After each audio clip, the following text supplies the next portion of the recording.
Yo guys, akhirnya bertemu lagi bersama Gorioris di MotoGP 25 untuk karir di season keempat. Ini merupakan pre-season keempat dan kita ada 4 tim yang nawarin kontrak ke Asep ke Res Rio. Dan di sini seperti yang udah kita bicarakan di beberapa race belakangan kemarin ya, kita bakal gabung sama tim pabrikan Yamaha untuk membantu perjuangan Asep merebut titel juara dunia. Sebenarnya kita udah sama Pramag tuh udah bagus banget, cuman ya namanya pembalap ya pasti bakal pengen yang lebih tinggi kedudukannya. Seperti kita harus naik ke tim pabrikan Yamaha.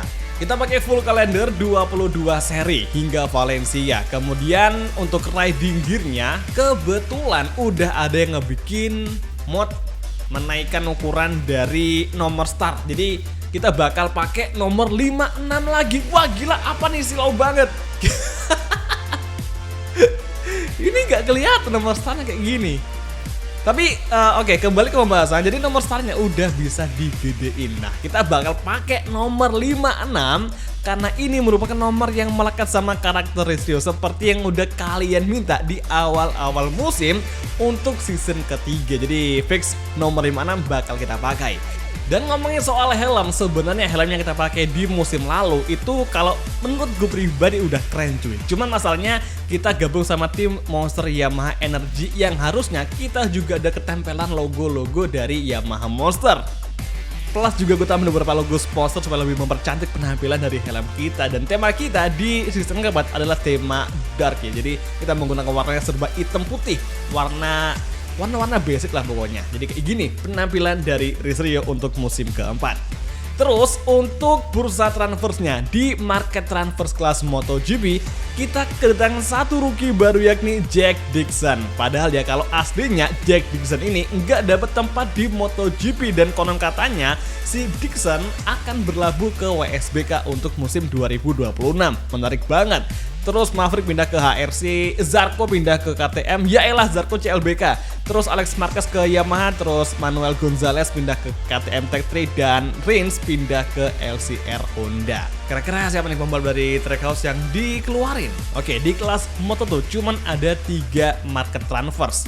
Tapi ada satu rookie yakni Jose Antonio Rueda yang naik ke Vantic. Terus di kelas Moto3 ada 6 perpindahan pembalap muda. Dan oke, kita bakal langsung ngajak untuk launch session Alex Rins CLBK ke LCR bersama Somkia Chantra. Oke, gue ngerti siapa yang keluar di Trackhouse MotoGP. Raul Fernandez keluar cuy, Alex Marquez ke Pramag, dan here we go, masih Grace ini masih sama. Res Rio ke Yamaha Factory, gokil. Fabio Quartararo rekan tim kita, dan Manuel Gonzalez rezeki banget dia ke KTM Tech 3, dan Binder awet banget sama KTM cuy. Ogura masih di Pertamina dan Dijia masih di Pertamina. Kemudian Johan Zarco CLBK ke KTM, gokil. Terus Acosta masih stay di KTM Red Bull Factory. Lo gambar ini masih di Aprilia, Martin masih di Aprilia. Ini duet yang sangat kencang banget ya musim lalu. Terus inilah dia sang juara dunia Pecco Bagnaia. Dan seperti biasa 3 objektif yang harus kita pilih untuk 4 seri awal. Biasanya ini ada Martin, Marquez, dan Fabio Quartararo. Martin kita bakal ngedapetin reward reputasi sama hubungan yang membaik sama si Martin, cuman kita nggak perlu itu. Terus untuk sebelah kiri ada Marquez dengan reward reputation point. Oke, ini juga bisa ngelain Marquez. Kemudian yang paling ujung kanan ada Fabio Quartararo. Ya karena ini sih pasti kita bakal ngerebutin yang namanya leader di tim pabrikan Yamaha. Sepertinya di awal musim ini gue bakal coba serain pengembangan ke Fabio Quartararo terlebih dahulu. Dong lihat apakah dia bisa ngembangin YZR M1. Terus kita bakal coba untuk berdua dengan Marquez dengan reward reputasi point. Oke, ini penting ya karena semakin tinggi reputasi kita bakal semakin kita dihormatin juga pastinya. Nah, kenapa nggak kita pilih Martin aja yang ada 2 reward?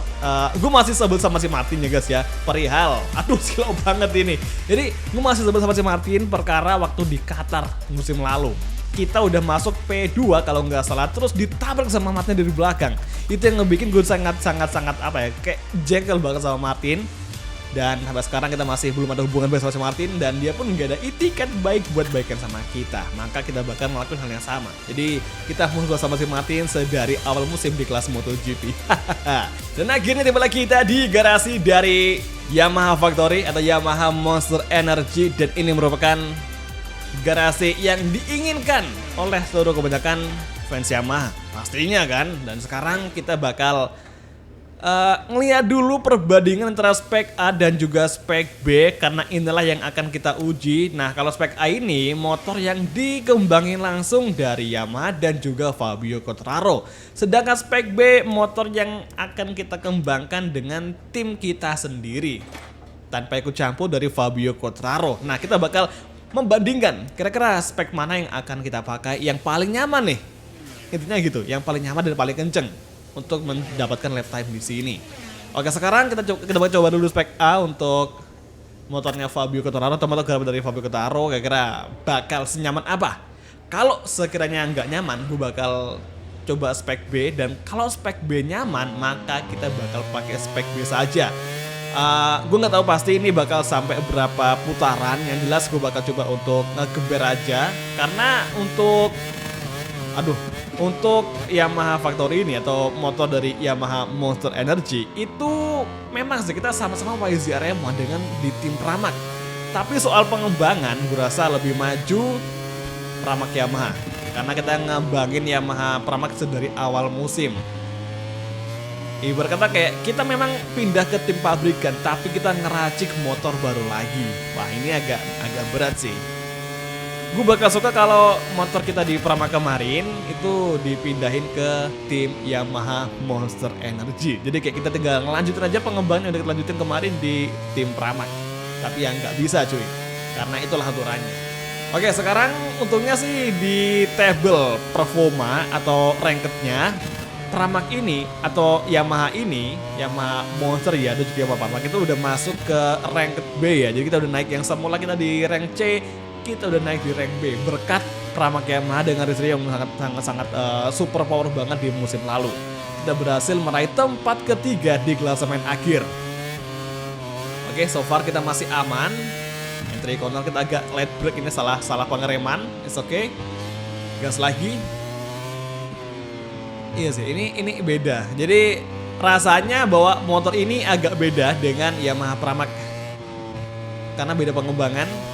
Padahal Fabio Quartararo udah ngikutin pengembangan kita cuy. Tapi gak tahu kenapa kok beda aja rasanya. Oke, last corner. Light break. Dapat apex-nya. Exit dan lap time kita di sini berapakah? 1:29,323. Ini spek A, lap time pertama kita. Sementara belum ada yang ngedapetin atau mencetak lap time. Jorge Martin, dia masih di sektor 3. Terus Marc Marquez 2 sektor awal memiliki gap berwarna merah, yang berarti dia lebih kenceng daripada lap time kita. Oke, tikungan hairpin, gap barnya putih ya di sektor 1 ini. Kita kayaknya nggak dapet improve lap time di putaran kedua, tapi coba aja di sektor 2 barangkali ada improvement. Dan sekarang Jorge Martin tepat di belakang kita dengan lap time 1 menit 29,7 sekian detik. Kita lebih kenceng so far. Namun Marquez di sektor ketiga dia kenceng parah cuy. Marc Marquez di sektor 3 kenceng parah, dan Marc Marquez masuk di posisi pertama. Lap time dia 1 menit 29,195, dan kita di sektor 3 ketinggalan jauh parah dari lap time kita sebelumnya. Oh my god. Dixon keempat gokil, Marco Bezzecchi kedua. Ini seru sih ngebaca leaderboard sementara cuy. Marc Marquez, Marco Bezzecchi, gila Honda bener-bener. Kayaknya ya guys ya, di musim ini Honda bakal kenceng lagi. Dan Pedro Acosta menggeser Marquez di posisi puncak dengan lap time 1 menit 29,067. Dan kini Rizrio masih stay di tempat keempat. Lap time kita di time attack kedua ini benar-benar parah banget cuy. Ketinggalan 0,8. Ngawur sih parah. Oh, mistake lagi. Ini ciri-ciri nggak akan dapat hasil yang maksimal nih. Oke, tikungan hairpin. Kita ketinggalan lagi di sektor 1. Oke, dan sekarang Marc Marquez masih ngelakuin time attack sektor 3 Marquez warna putih lambat dia, tapi di 1-2 sektor awal dia kencang parah. Dan saat ini sementara waktu masih Acosta paling kencang, Marquez 2, Marco Bezzecchi 3, dan Marc Marquez entering pit. Oke, Marquez masuk ke pit. Marco Bezzecchi masih di tempat ketiga. Rins keempat, gokil Alex Rins. Pakai Honda kenceng sih. Kalau boleh jujur ya, Honda sama Yamaha di musim lalu lebih merata perkembangan yang ada di Honda ketimbang Yamaha. Karena kita bisa melihat Johan Zarco, Marco Bezzecchi fight di barisan depan.